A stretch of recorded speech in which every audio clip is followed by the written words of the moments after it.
Est-ce que tu crois vraiment que les prix montent et descendent au hasard? En réalité non. Tout se passe ici, dans un endroit que très peu de débutants regardent. C'est le carnet d'ordre. C'est littéralement le cerveau du marché, là où tu peux voir les vraies intentions des acheteurs et des vendeurs. Et si tu sais le lire, crois-moi que tu ne verras plus jamais un graphique de la même manière. Aujourd'hui, on va plonger dans le carnet d'ordre, voir comment est-ce qu'il fonctionne, comment le lire et surtout comment l'utiliser intelligemment pour ne jamais tomber dans ces pièges. On va commencer par la base. Le carnet d'ordre, c'est quoi? Donc le carnet d'ordre, c'est un petit peu comme une grande salle d'enchères moderne. À gauche, tu as tous ceux qui veulent acheter un actif et à droite, tous ceux qui veulent le vendre. Chacun affiche son prix idéal. Les acheteurs, eux, proposent logiquement un prix qui est en dessous du cours actuel et les vendeurs, eux, demandent un prix qui est au-dessus. Et le point où ces deux mondes se rencontrent, c'est ce qu'on appelle le prix d'équilibre. Donc ici, on voit bien que le prix est à 100. Et c'est aussi le prix auquel la dernière transaction s'est faite. Donc regarde bien ce schéma qui est censé représenter un carnet d'ordre. Donc ici on voit bien dans la partie acheteur que les acheteurs attendent à 99 pour 500 unités, à 98 pour 1000 unités et à 97 pour 600 unités. Les vendeurs, ils attendent à 100 pour 200 unités, à 101 pour 400 unités et à 102 pour 300 unités. Le carnet d'ordre, c'est aussi une photo du marché à un instant T. Donc elle te montre où se trouve la demande, où se trouve l'offre et quelle est leur force. Chaque fois qu'un acheteur et un vendeur se mettent d'accord, la transaction se fait et le prix bouge. Donc ici, j'ai volontairement choisi de faire varier les prix d'une unité complète, donc de 97 à 98 jusqu'à 102, mais dans la vraie vie, les marchés sont beaucoup plus fins. Sur le Forex, par exemple, les prix bougent seulement de 0,0001, donc c'est ce qu'on appelle un pip. Et sur les futurs, donc ils bougent de 1 tick. Un tick, c'est une mini-variation. Donc en résumé, le carnet d'ordre, c'est la représentation en direct des intentions des traders. Il te montre qui veut acheter, qui veut vendre, à quel prix et en quelle quantité. Et quand deux ordres se croisent, la transaction se fait et le prix évolue.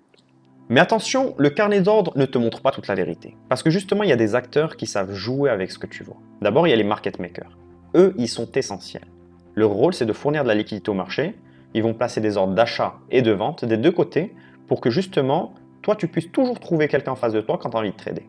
Leur rôle, c'est de garder le marché fluide et réactif. Mais à côté, tu as d'autres acteurs, des acteurs un petit peu plus sombres, qu'on appelle des spoofers. Eux, ils utilisent le carnet d'ordre comme un outil de manipulation. Donc le principe est simple, ils vont créer des faux signaux pour influencer les autres traders, donc soit à acheter, soit à vendre. Parfois, ils vont placer des gros ordres d'achat qui vont donner l'illusion d'une forte demande. Le marché croit que ça va monter et une fausse euphorie s'installe.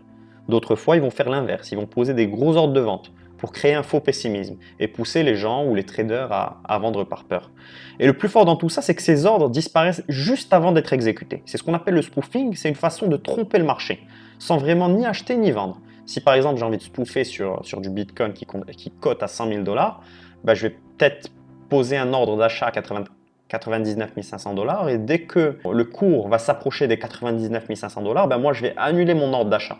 Donc ça créera un faux signal. Après, à mon échelle, l'impact sera minime, mais à l'échelle d'institutions qui répètent ça à longueur de journée, l'impact peut être très important. Donc retiens bien ça. Tous les ordres visibles dans le carnet ne sont pas forcément réels.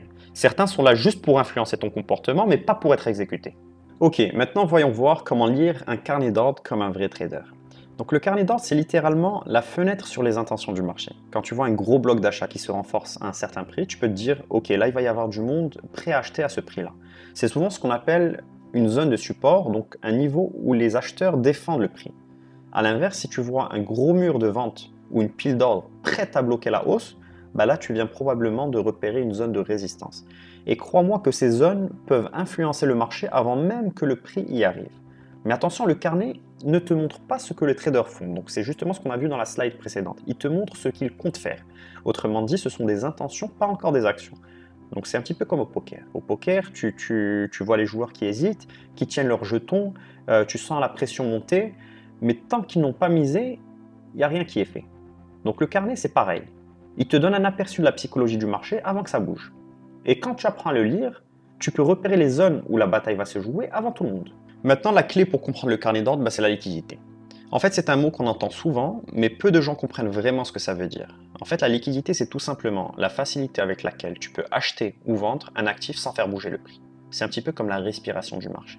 Quand un marché est très liquide, il y a beaucoup d'acheteurs et de vendeurs à chaque niveau du prix. Résultat, tes ordres s'exécutent rapidement et surtout au prix que tu veux.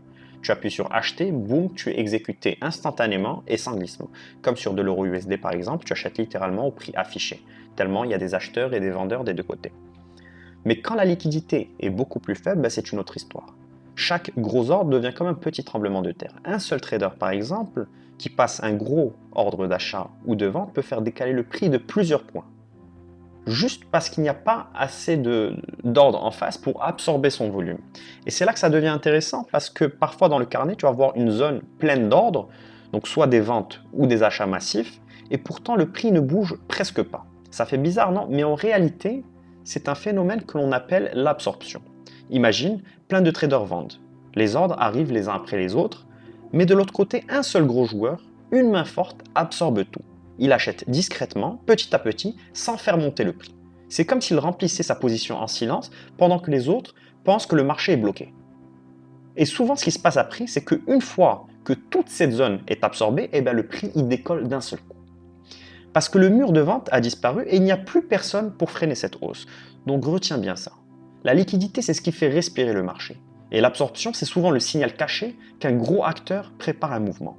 C'est ce genre de lecture fine du carnet d'ordre qui te donne une longueur d'avance sur le marché. Ici, on va voir ensemble comment lire et interpréter un DOM, aussi appelé Depth of Market ou profondeur de marché en français. Le DOM, c'est tout simplement la liste des ordres d'achat et de vente en attente sur un actif classé par niveau de prix. C'est un outil qu'utilisent beaucoup de traders, notamment dans le scalping ou dans le day trading, pour voir où se trouvent les zones de liquidité. En d'autres termes, le DOM te montre combien de personnes veulent acheter et combien veulent vendre à chaque niveau de prix. Et c'est là que ça devient intéressant parce que tu peux visualiser en direct le rapport de force entre les acheteurs et les vendeurs. Regarde par exemple ici dans mon graphique où j'illustre un DOM, on a la partie B, donc la partie des acheteurs en vert à gauche, la partie ASK, donc la partie des vendeurs à droite, et au milieu on a les prix. Et chaque bloc représente les ordres qui attendent à ce prix-là. Donc on voit bien que pour 49 $, on a 52 acheteurs, pour 48 $, on a 59 acheteurs, pour 47 $, on a 68 acheteurs, et ainsi de suite. Et le premier prix disponible à la vente, eh ben, c'est 50 $. Pour 50 $, on a 23 vendeurs. Pour 51 $, on a 25 vendeurs, et ainsi de suite. Donc ce DOM montre qu'il y a beaucoup plus d'acheteurs que de vendeurs. Le carnet est beaucoup plus profond côté acheteur. Ça veut dire qu'il y a plus de liquidité du côté de la demande, donc plus de probabilité que le prix tienne si on revient sur ces niveaux. Sur cette slide, on a aussi calculé la moyenne des ordres acheteurs et la moyenne des ordres vendeurs. Et en moyenne, on a 80,8 acheteurs contre 53,2 vendeurs. Ce déséquilibre, il montre que la pression est plutôt acheteuse. Il y a donc beaucoup plus de participants prêts à acheter qu'à vendre. Et cette information, eh bien, elle est cruciale, parce qu'elle te permet de sentir la dynamique du marché avant même que le prix bouge. Un autre point important, c'est que quand tu vois un gros volume d'ordre concentré à un prix précis, eh bien, c'est souvent une zone clé du marché. Si c'est un bloc d'acheteurs, on parle de zone de support, donc les acheteurs défendent ce niveau. Si c'est un bloc de vendeurs, ben, c'est une zone de résistance. Les vendeurs bloquent la hausse.